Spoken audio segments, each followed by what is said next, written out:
오늘 이 시간 하나님께서 우리에게 주시는 말씀은 마태복음 26장 31절에서 35절 말씀과 누가복음 22장 61절 62절 말씀입니다. 먼저 마태복음 26장 31절에서 35절까지 보겠습니다. 신약성경 46쪽인데요. 마태복음 26장 31절에서 35절의 말씀 같이 봅니다. 함께 봅니다. 그때 예수께서 제자들에게 이르시되 오늘 밤에 너희가 나를 버리리라 기록된 바 내가 목자를 치리니 양의 떼가 흩어지리라 하였느니라. 그러나 내가 살아난 후에 너희보다 먼저 갈릴리로 가리라. 베드로가 대답하여 이르되 모두 주를 버릴지라도 나는 결코 버리지 않겠나이다. 예수께서 이르시되 내가 진실로 내게 이르노니 오늘 밤 닭 울기 전에 네가 3번 나를 부인하리라. 베드로가 이르되 내가 주와 함께 죽을지언정 주를 부인하지 않겠나이다 하고 모든 제자도 그와 같이 말하니라. 아멘. 누가복음 22장 61절에서 62절 말씀 함께 봅니다. 누가복음 22장 61절 62절 말씀입니다. 신약성경 137쪽입니다. 찾으셨으면 같이 봅니다. 화면에도 나옵니다. 주께서 돌이켜 베드로를 보시니 베드로가 주의 말씀 곧 오늘 닭 울기 전에 네가 3번 나를 부인하리라 하심이 생각나서 밖에 나가서 심히 통곡하니라. 아멘. 우리가 지난 주일까지 데살로니가 후서의 말씀을 봤는데 오늘은 이렇게 마태복음 말씀 같이 좀 나누고자 합니다. 여러분 혹시 후회해 보신 적 있으십니까? 후회. 저는 많습니다. 후회는 우리가 하거나 또 하지 않은 구체적인 일과 관련이 되어 있습니다. 후회스러웠던 일들을 얘기하려면은 아마 제 감정은 상당히 가라앉을 것이고 또 그 이야기는 너무 많아서 끝이 없을 겁니다. 그 중에 한 가지만 말씀을 드린다면은 어렸을 때 일입니다. 물론 후회스러운 일이 어렸을 때만 있는 건 아니고 최근에도 있고 했습니다만은 어렸을 때 일 하나를 소개하자면 이렇습니다. 제가 시골에 살면서 이제 저희 집에 소를 키웠고 뭐 돼지도 있고 했는데 소에게 먹일 풀을 베기 위해서 낫과 망태를 하나 들고 집을 나왔습니다. 그런데 제 남동생이 계속 졸졸 따라오는 겁니다. 그날 저는 풀을 적당히 베고 친구들과 놀기로 약속이 돼 있었거든요. 근데 이 동생이 껌딱지처럼 따라오니까 그게 싫었습니다. 그래서 동생에게 집에 가서 놀라고 했지만은 한사코 동생은 형 따라갈 거야 하면서 말을 듣지 않았습니다. 그래서 제가 화를 내면서 따라오지 말라니까 하면서 제가 들고 있던 낫을 들고 겁을 주기 시작했습니다. 그래도 동생은 나를 따라와 놀고 싶어 했습니다. 그래서 낫을 한번 저었는데 그만 동생 팔이 베인 겁니다. 피가 땅에 뚝뚝 떨어지는데 갑자기 얼마나 무서웠는지 모릅니다. 얼른 집에 데려가서 병원에도 다녀왔습니다. 나중에 그 자리는 아물렀지만은 여기였거든요. 이 부분이. 그 동생의 오른쪽 팔에 큰 흉터가 남았습니다. 제가 정말 나쁘고 악했습니다. 그 동생의 팔을 볼 때마다 그 일이 얼마나 후회가 됐는지 모릅니다. 많은 사람들이 후회에 무거운 짐을 지고 살아가는 것 같습니다. 하나님께서 자신을 용서해 주셨다는 사실을 알면서도 과거의 일을 생각하면 밤에 잠들지 못하는 겁니다. 절대 하지 말았어야 할 그 일을 했던 순간을 떠올리며 괴로워하곤 합니다. 여수에서 부목사로 일할 때입니다. 다른 사람에게 폭력을 행사해서 교도소에 간 교인의 아들 청년이 있었습니다. 유 누구라고? 교회에 나오진 않았지만은 제가 전도할 목적으로 친하게 잘 지냈습니다. 여수에는 교도소가 없고 순천에 가면 교도소가 있거든요. 순천의 교도소에까지 제가 자주 찾아가서 보기도 하고 또 편지도 왕래하고 했어요. 그 형제가 그때 그랬습니다. 목사님, 제가 다시 그 순간으로 돌아가 다른 선택을 할 수 있다면 제 인생이 어떻게 달라졌을까 하는 생각을 멈출 수가 없어요. 이것이 후회입니다. 아마 우리가 한두 시간 또는 10년, 20년을 거슬러 올라갈 수 있다면 되돌리고 싶은 것들을 상상할 수 있을 겁니다. 만일 정말 그럴 수 있다면 우리는 다르게 할 것입니다. 후회되는 그 선택의 결과를 시간이 지나면서 우리는 보게 되니까요. 우리 삶과 우리가 사랑하는 사람들의 삶 속에서 그 죄의 결과를 보게 되는 거지요. 청구서 납부 기한이 다 돼서야 알게 되는 것처럼 우리가 생각했던 것보다 그 대가가 훨씬 크다는 것을 알게 되는 거지요. 그리고 우리는 다른 사람들이 지불해야 할 대가에 대해서는 생각도 못하곤 합니다. 그러니까 후회스러운 일들이 나만의 문제로만 끝나지 않더라는 거죠. 그 결과들이 가족에게, 주변에게까지 영향을 미치곤 하니까요. 사람들이 후회에 대해 이야기할 때 보통 이런 말로 시작합니다. 내가 그때 어떻게만 했더라면, 내가 그때 그 말을 안 했더라면, 내가 그렇게 행동하면 좋았을 텐데 라고 하는 말입니다. 후회하는 사람들의 글을 본 적이 있습니다. 그들은 이렇게 말했습니다. 네가 뱃속에 있을 때 나는 18살이었고 남자친구는 너무 난폭했어. 사람들이 너를 지우라고 할 때 나는 너무 겁이 나서 너와 나를 지키지 못했단다. 그것을 후회한다. 20년 전의 일이지만 나는 지금도 매일 너를 생각해. 또 엄마랑 여행 갔을 때 엄마가 너무 천천히 걷는다고 불평했던 것을 후회해요. 장애를 가진 엄마가 훨씬 더 힘들었을 텐데 말이에요. 그땐 내가 너무 어렸어요. 죄송해요, 엄마. 또 너희들이 어릴 때 사랑한다는 말을 하지 않았던 것을 후회한다. 어째서 지금도 그 말을 잘 하지 못하는지 진심으로 후회한다. 또 내가 이기적인 엄마였던 것을 후회한다. 네가 힘들어할 때 나도 아빠 때문에 너무 힘들었어. 내가 그때 조금만 더 너를 이해하고 도왔으면 네가 지금 이렇게 되지 않았을 텐데. 이 외에도 구체적이지 못한 말도 있었습니다. 당신에게 불평하고 원망한 것을 후회해요. 그때는 내가 철이 없었어요. 그때 만났던 그 사람에게 내 마음을 솔직히 말했더라면 어쩌면 내가 이렇게 고통스럽지 않을 텐데 그러지 못한 것을 후회해요. 우리에게는 공통점이 한 가지 있습니다. 그것은 모두에게 후회하는 일이 있다는 겁니다. 만일 후회하는 일이 있었던 시간으로 돌아갈 수 있다면 아마 다른 선택을 하게 되겠지요. 제가 대학 4학년 때처럼 논문을 준비했습니다. 대학생의 논문이 학문적으로 얼마나 인정받을 수 있겠습니까? 큰 가치는 없지만 그래도 교수님께 한 번씩 여쭈어보면서 제 딴에 열심히 했습니다. 그런데 논문을 제출해야 될 날을 며칠을 앞두고 그 노트북에 저장했던 파일이 확 사라져 버린 겁니다. 갑자기 앞이 캄캄했습니다. 할 수 없이 나의 부주의를 후회하면서 플로피 디스크에 저장해 두었던 자료를 다시 컴퓨터에 옮기고 그 날아가 버린 사라진 부분을 며칠 동안 채워서 논문을 제출한 기억이 있습니다. 만일 하나님께서 모든 사람에게 타임머신의 기능을 갖추게 해주셨다면 어떨까요? 만일 여러분에게 그러한 기회나 능력을 주셨다면 여러분은 어떻게 사용했을 것 같습니까? 아마 어쩌면 더 좋은 대학에 진학하기 위해 뭔가를 시도할지 모르겠습니다. 다른 사람을 만나는 기회가 주어진다면 지금과는 다른 선택을 했을지도 모릅니다. 처음 술을 마시기 전으로 돌아가려 할지도 모릅니다. 아니면 가족과 다투기 전으로 돌아가려 할지도 모르겠습니다. 많은 사람이 죄책감과 후회에서 벗어나지 못하고 살아가는 것을 보곤 합니다. 오늘 여러분과 함께 읽은 성경 말씀에 나오는 두 인물도 우리와 비슷한 일을 겪었습니다.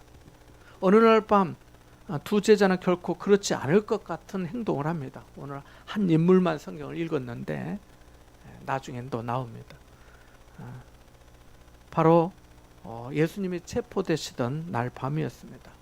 제자였으니까 이 사람들은 정말 그렇지 않을 거라고 생각했던 그 일을 하고 맙니다. 예수님과 제자들이 함께 다락방에 계셨습니다. 가룟 유다가 예수님을 배반하기 위해 먼저 식사 자리를 떠났습니다. 그는 나가서 당시 제사장들과 관원들을 만났습니다. 유다는 그들이 예수님을 어떻게든 잡으려 한다는 것을 이미 알고 있었기 때문입니다. 그들 입장에서 보면 그 가룟 유다가 제발로 찾아와 준 것이 고맙기만 했습니다. 유다는 그들에게 예수님을 넘겨주기 위해 최종 준비를 하였습니다.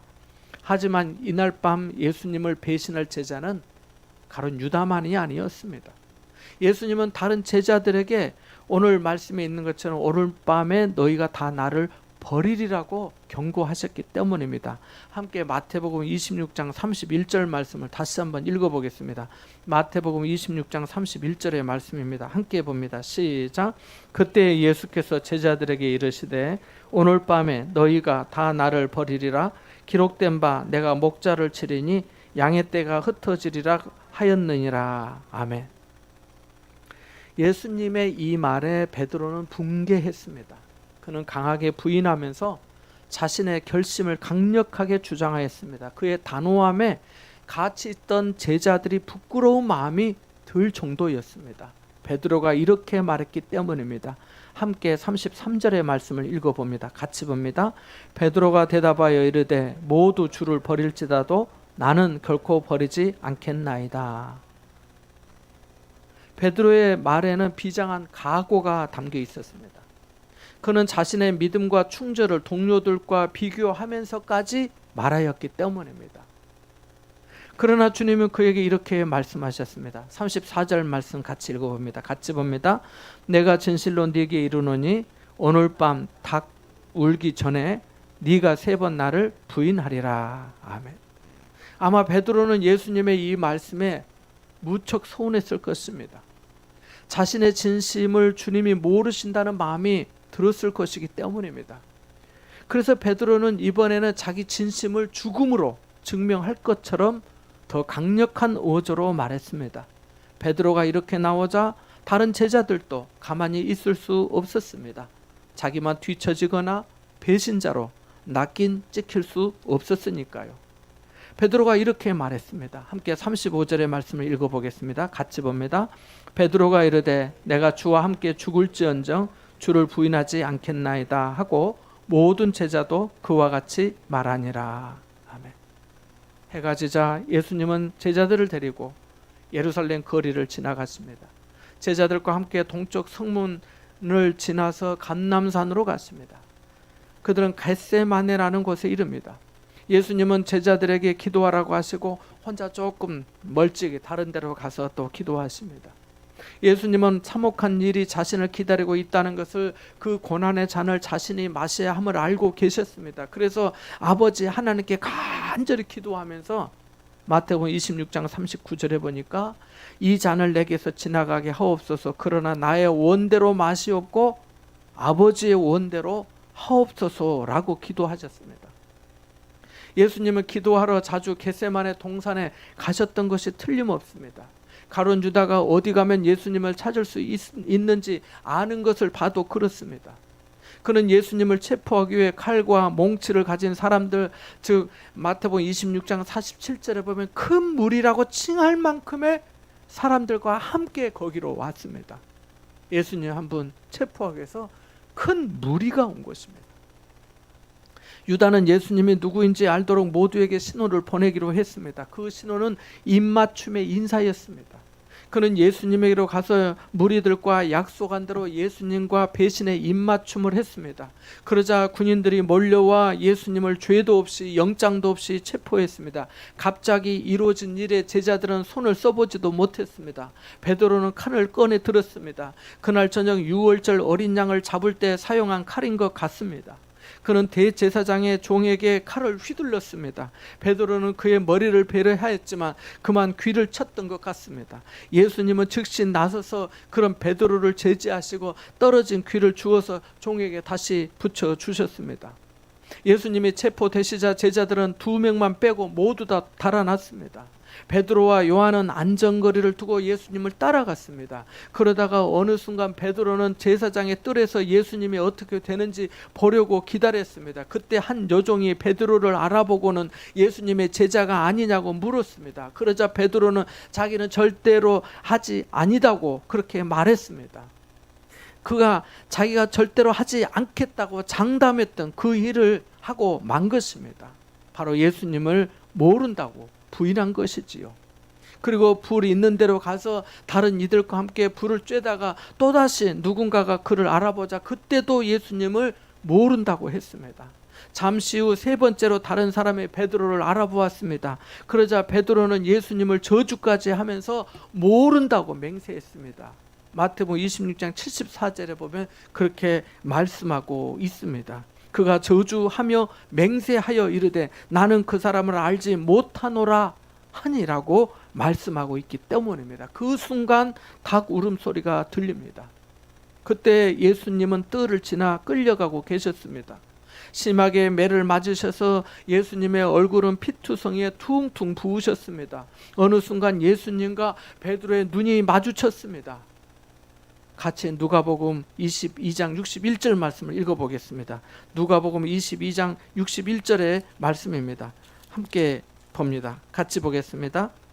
주께서 돌이켜 베드로를 보시니 베드로가 주의 말씀 곧 오늘 닭 울기 전에 네가 3번 나를 부인하리라 하심이 생각나서. 아멘. 베드로는 정신이 번쩍 들었습니다. 그는 자기가 무슨 짓을 했는지 깨달았습니다. 절대 하지 않으리라 맹세한 바로 그 일을 한 것입니다. 이에 베드로는 밖에 나가서 심히 통곡하였다고 62절에 말씀합니다. 예수님이 불법적이고 부당한 재판을 계속 받으실 때 가룟 유다 또한 회한으로 가득했습니다. 후회가 밀려왔고 어떻게든 상황을 바로 잡아보려 했습니다. 그는 대제사장과 장로들에게 가서 받았던 그 돈을 성전 안에 던집니다. 그리고 마태복음 27장 4절에 보면 이렇게 말씀합니다. 우리 한번 읽어보겠습니다. 마태복음 27장 4절의 말씀입니다. 3절과 4절을 같이 한번 읽어보겠습니다. 같이 보겠습니다. 마태복음 27장 3절 4절의 말씀입니다. 함께 봅니다. 그때 예수를 판 유다가 그의 정죄됨을 보고 스스로 뉘우쳐 그 은 30을 대제사장들과 장로들에게 도로 갖다 주며 이르되 내가 무죄한 피를 팔고 죄를 범하였도다 하니 그들이 이르되 그것이 우리에게 무슨 상관이냐 네가 당하라 하거늘. 아멘. 유다는 후회했고 괴로워했습니다.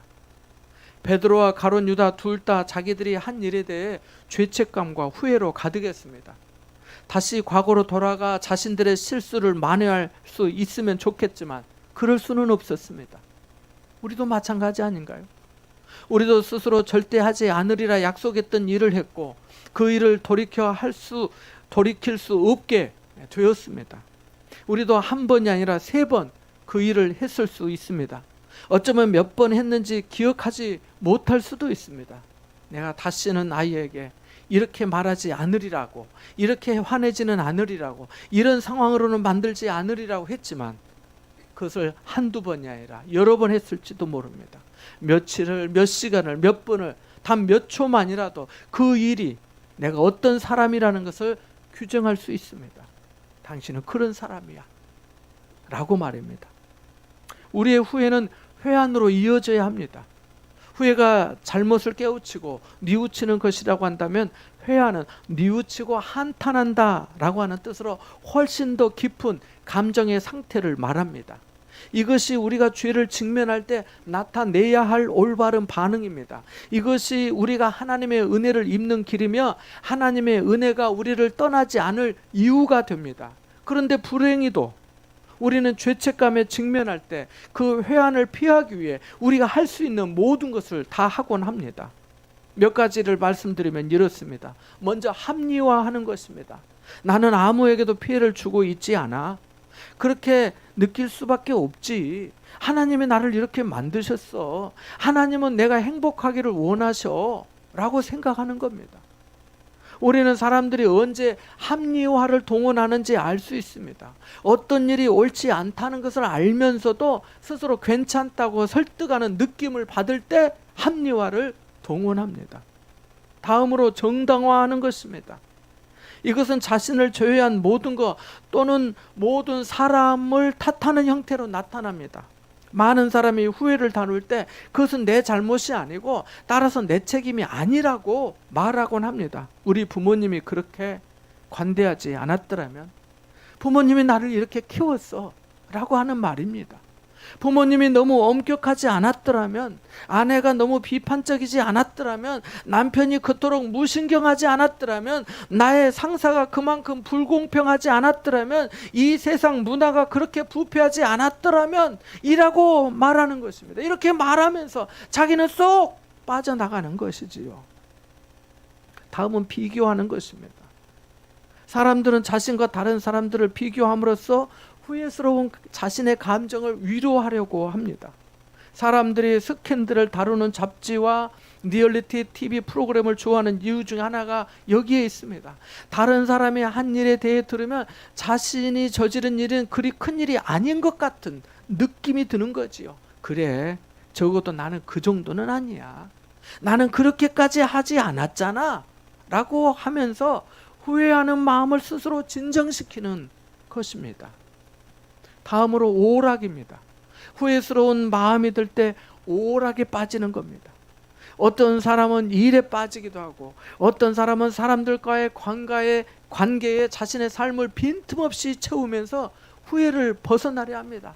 사람들을 만나고 연락하고 먹고 놀고 하는데 정신을 팔려가면서 거기에 그냥 빠져버리는 겁니다. 단 몇 초라도 남는 시간이 생기면 스마트폰으로 게임을 하거나 인터넷을 보곤 합니다. 다음은 현실 도피입니다. 이것은 강력한 오락의 형태라고 할 수 있습니다. 밀려오는 후회를 감당할 수 없어서 약물이나 술에 의존하는 경우이지요. 어떤 사람은 신용카드로 정신없이 쇼핑을 하기도 합니다. 죄책감을 처리하고 자신이 한 일을 잊기 위해 그러한 겁니다. 베드로와 가룟 유다는 둘 다 자신의 실수를 인정하고 무엇을 잘못했는지 시인하였습니다. 후회가 그들을 회한으로 이끌었습니다. 하지만 그들이 회한을 다루는 방법은 서로 달랐습니다. 유다는 예수님을 배반하고 받은 은 30을 돌려주었습니다. 물론 자기 잘못을 바로잡으려고 한 것은 좋은 일입니다. 가능하면 우리도 자신이 한 일에 책임을 져야 합니다. 문제는 많은 후회를 하지만 우리가 할 수 있는 일이 사실 매우 적다는 것입니다. 그렇기 때문에 후회 없이 산다는 것이 그토록 힘이 듭니다. 유다는 이미 저질러진 일을 돌이킬 수 없다는 것을 알았습니다. 그는 그 상황을 바로잡거나 깨진 조각들을 다시 붙일 수 없다는 것을 알았습니다. 성경은 그가 은전을 내던지고 나가 스스로 목을 매달아 죽었다고 마태복음 27장 5절에 말씀합니다. 가룟 유다는 자신의 후회를 감당할 수가 없었습니다. 하나님의 은혜보다 자신의 후회가 더 크다고 확신했습니다. 그래서 자신이 저지른 잘못의 무게를 견딜 수 없어서 스스로 목숨을 끊은 것입니다. 후회가 얼마나 치명적인 결과를 가져오는지 지금도 우리는 뉴스를 통해 보고 있지 않습니까? 베드로도 가룟 유다처럼 후회로 가득했습니다. 그러나 베드로는 회개했습니다. 후회는 회한으로 이어지고 회한은 반드시 회개로 이어져야 합니다. 성경을 보면 베드로만 울었다고 기록되어 있습니다. 저는 이것이 중요하다고 봅니다. 누가복음 22장 62절 말씀을 메시지 성경으로 보면 이렇게 말씀합니다. 그는 밖으로 나가서 하염없이 흐느껴 울고 또 울었다라고 말합니다. 그는 밖으로 나가서 하염없이 흐느껴 울고 또 울었다라고 말합니다. 우리가 하나님 앞에 눈물을 흘릴 때 그것은 회개의 징표라 생각할 수 있습니다. 그 눈물에 애통하는 진심이 담겨 있고 그 눈물에 놀라운 치유의 힘이 있기 때문입니다. 그래서 요한 크리스토톰 감독은 이것을 이렇게 표현했습니다.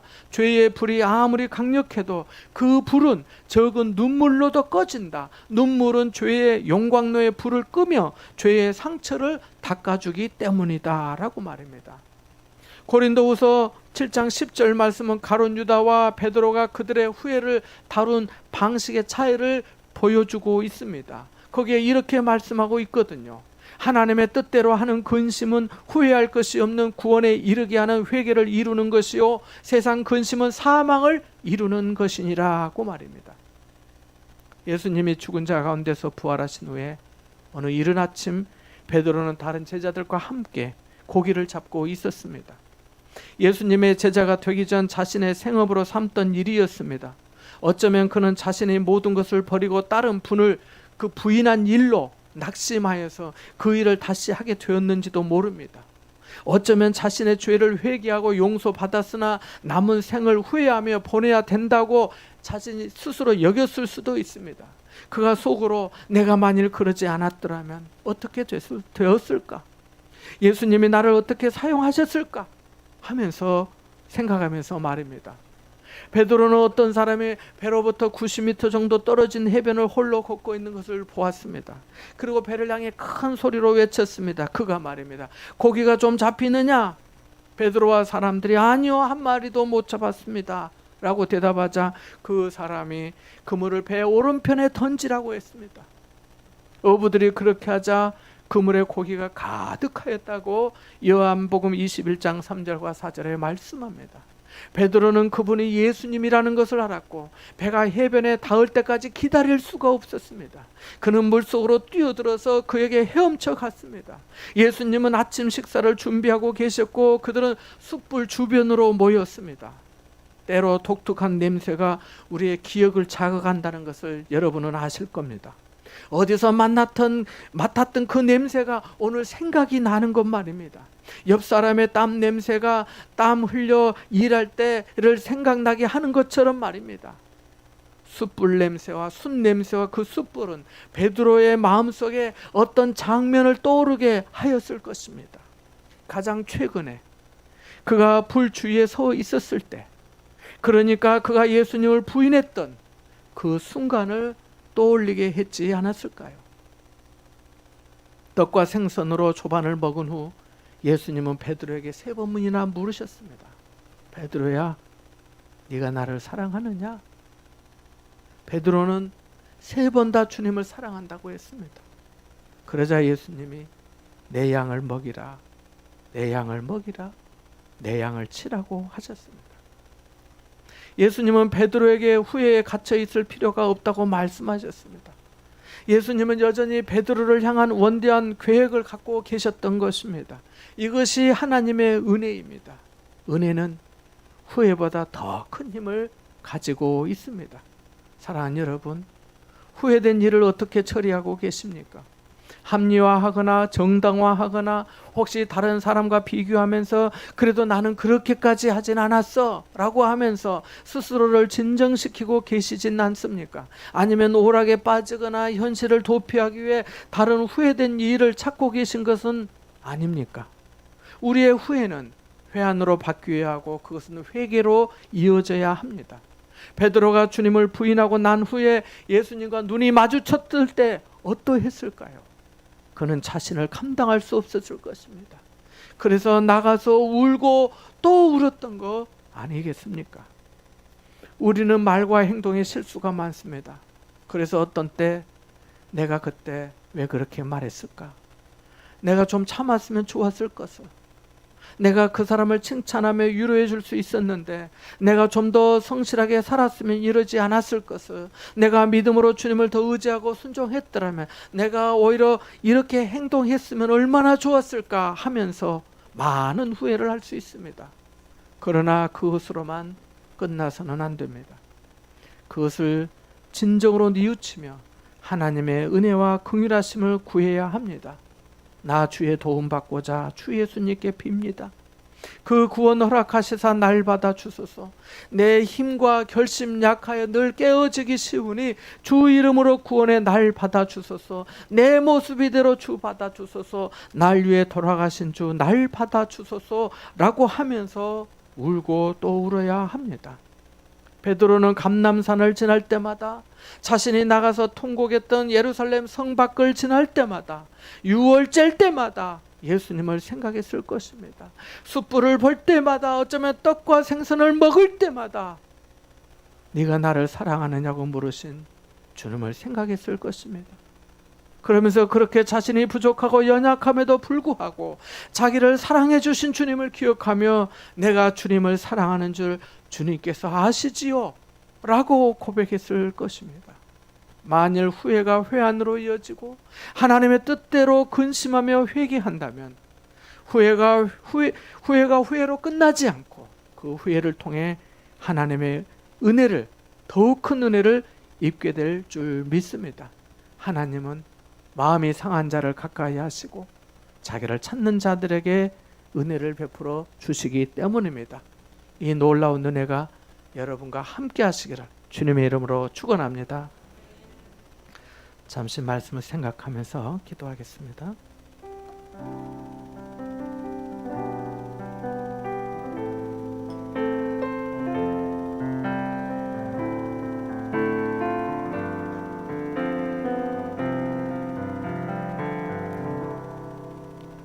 은혜가 풍성하신 하나님 아버지, 지나온 삶에 후회되는 모든 일을 고백하며 회개하오니 저희를 불쌍히 여겨 주옵소서. 우리의 허물을 지적하고 책망하시기보다 대접해 주시고 나를 사랑하느냐고 물어봐 주시는 주님을 더욱 사랑하며 순종하게 하여 주옵소서.